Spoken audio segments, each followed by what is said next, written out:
Students, the last topic we are going to study is transformer.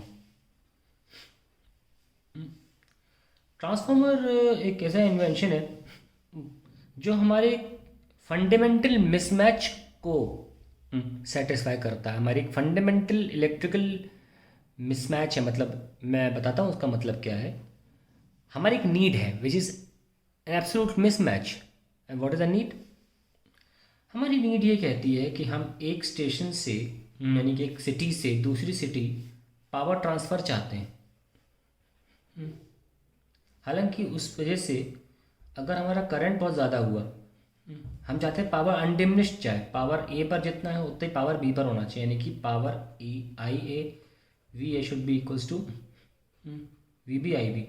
और अगर हम ये चाहते हैं कंक्लूजन कि जो पावर जहाँ से भेजी जा रही है वो अनडिमिनिश्ड यहाँ जाए, तो ऐसे में वी और आई का जो प्रोडक्ट है वो कांस्टेंट रहना ज़रूरी है। यानी कि या तो वी ज़्यादा रहेगा या फिर करंट ज़्यादा रहेगा।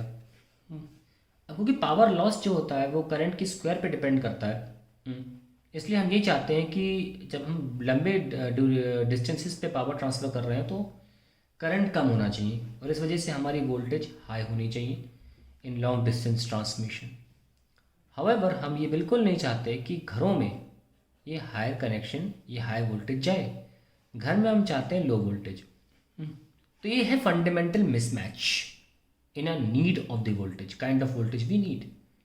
At one hand we need high voltage, and on the other hand we need low voltage to reach our homes.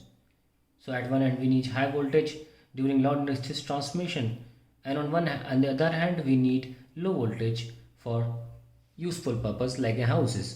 220 volt जो नॉर्मली हम यूज़ करते हैं। इस प्रॉब्लम को दूर करने के लिए दिमाग में लगाया गया होगा कि ऐसा क्या किया जाए कि पावर जो जनरेट हो रही है, जनरेट होती इस हाई वोल्टेज पे जनरेट नहीं होती है। अप्रोक्सीमेटली एक मैं एनसीईआरटी क्वेश्चन का सहारा ले रहा हूँ एग्जांपल के रूप में। 440 वोल्ट बोला गया है कि टरबाइन यहाँ जहाँ डैम पावर बनती है वो 440 वोल्ट पे बनती है।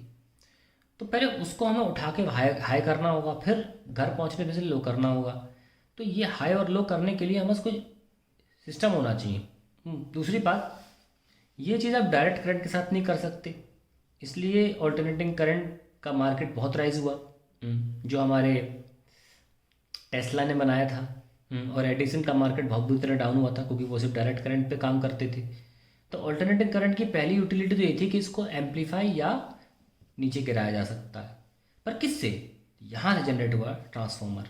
अब वो काम कैसे करता है तो आपको पता चल गया यूटिलिटी क्या है। What is known as fundamental mismatch of a need. Mismatches you need a high as well as low. That is the need I want, and for that we need a transformer, and that transformer does that. It does fulfill my objective of creating a high voltage, and when required it brings it down to the low voltage. तो ये हमारा transformer की कारण जो जन्म हुआ था, invent हुआ, उसका कारण ये था कि हमें यहाँ लॉस बचाना था और यहाँ हम वो हाई वोल्टेज दे नहीं सकते। That is how transformer came into existence. खैर, इसका प्रिंसिपल, ये सब चीज़ें हम बाद में बात करते हैं। पहले हम इसको आगे बढ़ाते हैं। प्रिंसिपल भी लिखेंगे हम कैसे काम करता है।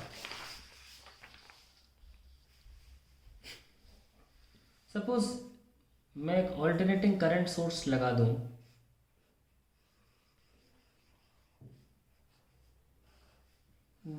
एसी इंडक्टर ही बोल सकते हैं इसको क्योंकि ये कॉपर वायर है, ठीक है ना। सो होता क्या है, इस इंडक्टर में जब हम ऑल्टरनेटिंग सोर्स भेजते हैं तो पहला स्टेप लिख लेते हैं, बाय सेल्फ इंडक्शन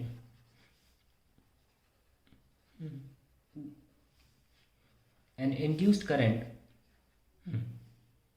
लिख सकते हैं current is induced. Current is induced, हमने सेल्फ इंडक्शन पहले पढ़ा है। करंट इज इंड्यूस्ड कि यहाँ पर चेंजिंग, आप ऑल्टरनेटिंग करंट भेज रहे हो तो उससे बैक ईएमएफ पैदा होता है, यानी कि एक ऐसा करंट पैदा होता है जो आने वाले करंट को रोके। सिंपली लेंज़ेस लॉ लिख लेते हैं, by self induction a current is induced according to Lenz's law. क्या कहेगा लेंज़ेस लॉ? करंट इसमें आना चाहता है और वो भी वेरिंग करंट है, तो इसके अंदर एक और करंट पैदा होगा जो अपोज करेगा ऐसे, है ना। ऐसे अपोज करेगा। मैं ऐसे दिखा देता हूँ कि पहली आधी साइकिल में ये इंडक्टर इस करंट को अपोज करेगा, नेक्स्ट आधी बोल दिया मैंने, चौथाई, नेक्स्ट चौथाई साइकिल में इसको एड करेगा यानी कि हेल्प करेगा, ये घट रहा होगा तो नेक्स्ट चौथाई साइकिल में यहाँ पे जो करंट होगा फिर से अपोज करेगा, फिर बढ़ेगा तो फिर इसे अपोज करेगा in opposite direction and then फिर से ये इसको एड करेगा in opposite direction. Opposite direction मतलब पहली हाफ साइकिल से अपोजिट डायरेक्शन में। ठीक है, तो यहाँ पे करंट जनरेट होगा, इंड्यूस होगा, पता लग गया। ये ऐसे ही बता दिया मैंने, अगर आपको ये फॉलो नहीं करना कोई बात नहीं। यहाँ पे हमें इतना पता चल गया कि क्यों हो रहा है करंट इंड्यूस। ऑल्टरनेटिंग करंट भेजा, हमेशा इसको अपोज करने के लिए क्या करंट इंड्यूस होगा। तो फिर क्या होगा, this current let be known as I magnetising current. ठीक है, इसको यहाँ पे फ्लक्स चेंज होने की वजह से, करंट जाने की वजह से हमने देखा कि एक इंड्यूस करंट हुआ है, उसको हम आई मैग्नेटाइजिंग करंट भी बोलते हैं। एक्चुअली बोला जाता है ट्रांसफार्मर की भाषा में, जो है करंट पहली बार इंड्यूस हुआ है ऑल्टरनेटिंग करंट के आने की वजह से, हम आई मैग्नेटाइजिंग करंट बोलते हैं। क्या बोलते हैं इसको, मैग्नेटाइजिंग करंट। सो इसको मैग्नेटाइजिंग करंट इसलिए बोलते हैं बिकॉज, आगे लिख देते हैं, let this current be known as, this current let be known as magnetising current. It creates या produces its own sinusoidally changing, sinusoidally, जैसे साइनोसॉइडल है ना, साइनोसॉइडली आप नॉर्मल भाषा में वेरिंग भी लिख सकते हो, और टीचर के दिमाग में अंडरस्टूड है वो साइनोसॉइडली होगा ऐसा वाला। तो ये आई मैग्नेटाइजिंग इसलिए बोला जाता है बिकॉज इट क्रिएट्स या produces its own sinusoidally varying flux, varying flux 5 इसके चेंज होने की वजह से। इन तो साइकिल क्या है भाई, ध्यान सुनिएगा, bye self induction a current is induced, इसमें वो करंट फ्लक्स पैदा करता है क्योंकि वो करंट वेरिंग है, वो एक वेरिंग फ्लक्स उत्पन्न करता है ना। और वो फ्लक्स जो है, and this varying flux induces an EMF in the coil, इसको बोलते हैं बैक EMF। ये हम पहले पढ़ चुके हैं, ये प्रोसीजर है, इसको बोलते हैं बैक EMF। नाउ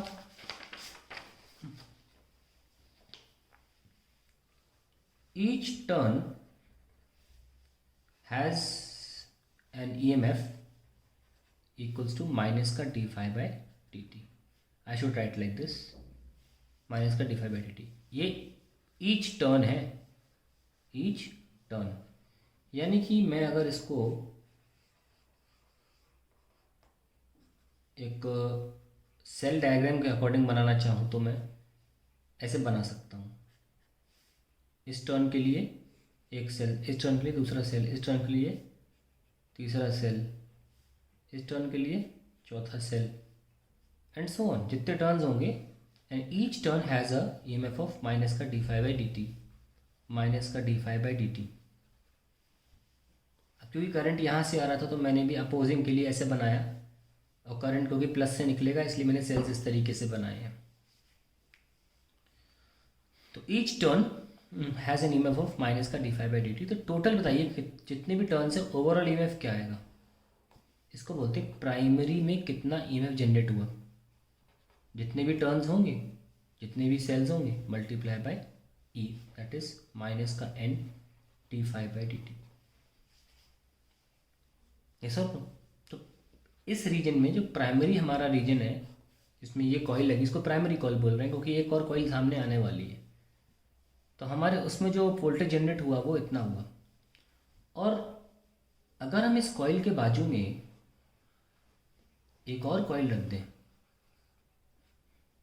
तो ये जो फ्लक्स इसमें था वो इससे कनेक्ट हो जाएगा,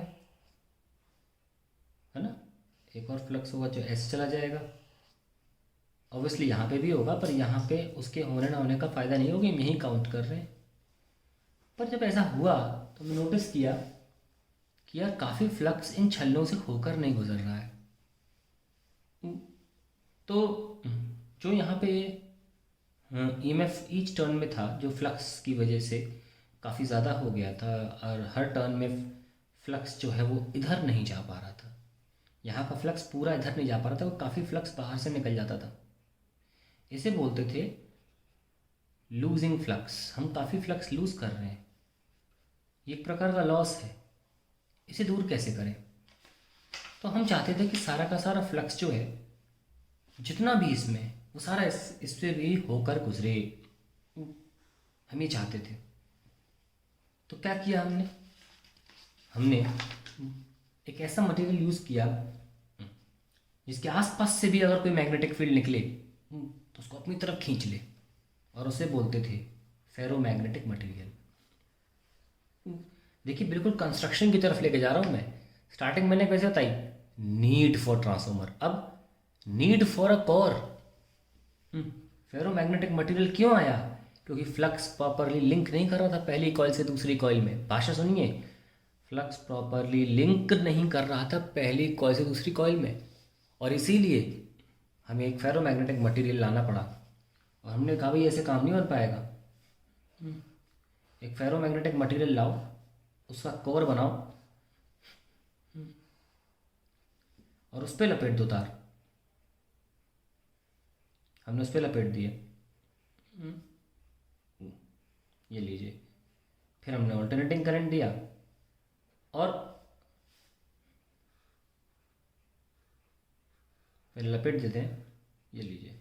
एक स्विच है, हमने उसे ऑन नहीं किया है अभी ये स्विच ओपन है, ये लोड है, इसलिए इस सर्किट में कोई करंट नहीं होगा, ज़ीरो, क्योंकि ये ओपन है। खैर, इस तरफ जितना भी वोल्टेज था वो V P is equals to minus का N P d phi by d t generate हो गया। और अब सारा का सारा फ्लक्स जो वेस्ट हो रहा था वो वेस्ट नहीं होगा। अब छल्ले के बीच से फ्लक्स होके गुजरता था ना, ये पूरा फ्लक्स इसी कोर में घूमता रहेगा, no wastage of flux. So using a ferromagnetic material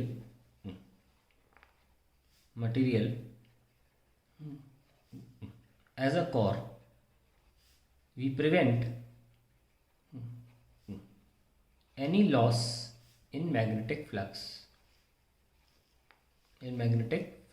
ये सारी कहानी, फ्लक्स ऐसे रोटेट कर रहेगा इस कोर में, और सारे के सारे फ्लक्स लाइंस इस छल्लों से होकर भी गुजरेंगी, तो कोई वेस्टेज नहीं होगी। तो यहाँ जो फ्लक्स है वही फ्लक्स यहाँ पे भी है। So each turn in secondary also gets an EMF induced E equals to minus का d phi by d t. और ओवरऑल क्या होगा, यहाँ भी लगा सकते हो तुम सेल, है ना। तो ओवरऑल होगा total V S will be minus का N S d phi by d T.